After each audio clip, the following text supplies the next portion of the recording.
原住民族今仔日会当恢复家己传统族名的名字，其实相当无简单。像过去原住民族曾经被叫做山包、山地人，经过10几冬来空前正名，才变成宪法当中的原住民甲原住民族。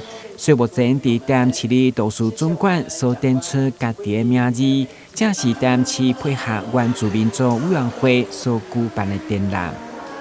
为什么我的名字这么重要？为什么要做这样的一个认同？这样的一个历程，这样的一个故事，我们会在我们的展览上面去找到它的问号、它的意义跟它的定义。我们希望说大家能够更友善的面对原住民证明的这个事情，特别是包含很多公务部门、公务机关，我们在办理各种证件或者我们日常生活当中接触到族人的时候，能够正眼、能够正视原住民使用自己名字的权利。为何更加侪民众有机会来认识台南在地到17个原住民族，知影每一个族群名字背后的故事？在展览当中，除了有精彩原住民歌舞呈现力与美，真侪族群的代表嘛，一一小解家己的名字由来。那我的名字是我的是自己的名字加亲人的名字。所以我的后面的名字是我妈妈的名字。我的汉名是白慧兰，那跟我熟悉的人会叫我萨拉乌，萨拉乌是我的名字，勇敢的意思哈，这是我母夫的名字。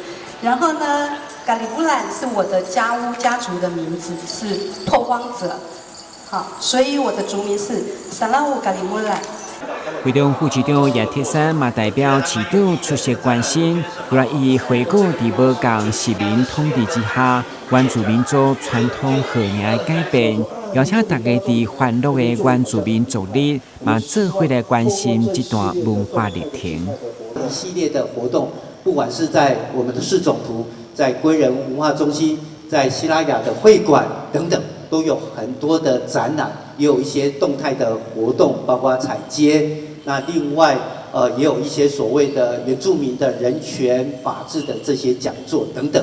我想也邀请我们所有台南市的好朋友们，大家应该把握这样子很难得的机会，能够体验很多。我们总共有17个不同的原住民族。原住民赞不赞？台南新闻古文集采访报道。